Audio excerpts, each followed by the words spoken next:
Commitment 2001 special presentation. The Cincinnati Mayor's Race Debate. Presented by WLWT Eyewitness News 5 and the League of Women Voters. Here now, Dave Wagner. Good evening and welcome to the Cincinnati Museum Center. Tonight is an historic evening. For the first time in 75 years, Cincinnati will elect a strong mayor. And for the panelists tonight are local media representatives. John London represents Eyewitness News 5. Beside him, Maurice Vassar from WCIN Radio. Mr. Vassar is a co-host of 1480 Talk.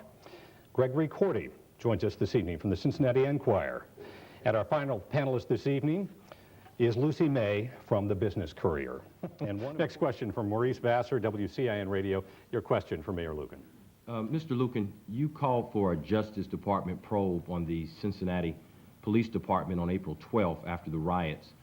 Had you already planned to call for a probe, or did you call for this probe because of the riots? Well, Maurice, we were in constant communication with the Justice Department before the events of April. Our next question comes from Maurice Vassar, WCIN Radio. Your question for Mr. Fuller. Mr. Fuller, had you been mayor on April 9th, what would you have done in that fateful Law and Safety Committee meeting to avert what, in the minds of many, led to the riots? Had I been mayor, it wouldn't have happened to begin with. Next question comes from Maurice Vassar, WCIN Radio. Your question for Mayor Lucan. Mayor Lucan, there's a letter that you signed on October the 9th, 2001, that includes a plan to regionalize housing in Cincinnati in collaboration with Newport and Covington.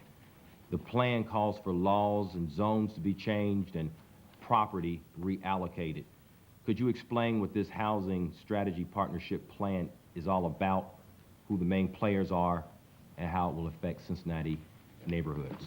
Maurice, I'll tell you what it's not about first. It's not about giving up any authority. It's not about giving up any jurisdiction.